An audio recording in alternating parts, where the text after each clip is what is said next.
Hi மக்களே, இன்றைக்கி நம்ம புதினா சட்னி செய்ய போகிறோம். வாங்க அதுக்கு என்னென்ன பொருள் தேவைப்படும்னு ஃபஸ்ட்டு நான் சொல்லிடுறேன். ஃபஸ்ட்டு எண்ணெய் எடுத்துக்கணும், உளுத்தம்பருப்பு, கடலப்பருப்பு, அப்புறம் ஒரு 5 பல் பூண்டு, அப்புறம் ஒரு 6-7 காஞ்ச மிளகா போட்டுக்கோங்க. பச்சை மிளகா இருந்தால் பச்சை மிளகா போட்டுக்கோங்க, காஞ்ச மிளகா போட்டுக்கோங்க. அதுக்கப்புறம் ஒரு கைப்பிடி தேங்காய், அதுக்கப்புறம் கொஞ்சம் புளி எடுத்துக்கோங்க. ஒரு உருண்டை மாதிரி எள்ளு உருண்டை அளவுக்கு ஒரு புளி எடுத்துக்கோங்க. புளி எடுத்து போட்டு நல்லா வதக்கிக்கணும். நல்லா பொன்னிறமாக வேகும். இதுக்கு முன்னாடி நான் ஒரு பெனிஃபிட் சொல்லிடுறேன். ஏன்னா சின்ன வயசு மினிமம் ஏஜ் ஒரு 5 to பெரியவங்களுக்கு வரையும் சில பேருக்கு சம்டைம் பசியே சுத்தமாக எடுக்காமல் இருக்கும்.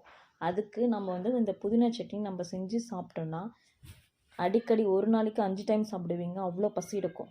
அதனால சில பேர் ஒல்லியாக இருப்பாங்க, வயிற்றில் பூச்சி ஏதாவது இருக்கும்போது பசியே எடுக்காத பசங்க விளையாடுவாங்க, சோர்வாக இருப்பாங்க. ஆனால் நீங்கள் இதை குழந்தைங்கலேருந்து பெரியவங்களுக்கு இது பண்ணித்தாங்க, கண்டிப்பாங்க உடல் ஆரோக்கியமாக இருக்கும். அதுக்கப்புறம் நல்லா பொன்னிறமாக வறுத்துக்கிட்டோமா, எல்லாமே சேர்த்து மிக்ஸ் பண்ணி வறுத்துக்கிட்டு அதுக்கப்புறம் புதினா சேர்த்து மிக்ஸ் பண்ணி வதக்கணும். அது வதங்கின பின்னாடி இன்னும் நல்லா ட்ரை ஆகணும். ட்ரை ஆனால் தான் நமக்கு சாப்பிடவும் நல்லாயிருக்கும். நல்லா ட்ரை பண்ணி கொஞ்சம் நல்லா வதக்கி விட்டு எல்லாமே மொத்தமே கலந்து மிக்ஸ் பண்ணி வதக்கி விட்டுட்டு கொஞ்ச நேரம் மூடி வச்சிடணும். ஏன்னா மூடி வச்சிட்டோன்னே ஃபுல்லாக அந்த புதினா ஃபுல்லாக சுண்டிடும்.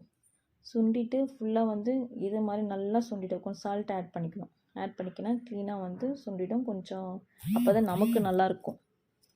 அதை மூடி வச்சுட்டு அதை எடுத்துட்டோன்னே ஃபுல்லாக அப்புறம் தண்ணியெல்லாம் நல்லா க்ளீனாக சுண்டிடுச்சு. திருப்பி மூடி வச்சுட்டு பின்னாடி தான் அதை எடுத்து கொஞ்சம் ஆற வச்சிடணும்.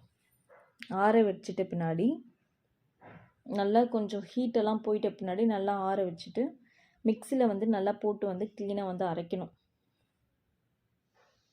நல்லா க்ளீனாக ஆற வச்சிட்டோமா, அதுக்கப்புறம் நல்லா க்ளீனாக ஆறிடுச்சா, இப்போ மிக்சியில் போட்டு அரைச்சி புதினா சட்னி ரெடி ஆகிடுச்சு. உங்களுக்கு பிடிச்சிருந்தால் லைக் பண்ணுங்கள், ஷேர் பண்ணுங்கள், சப்ஸ்கிரைப் பண்ணுங்கள். தேங்க்யூ.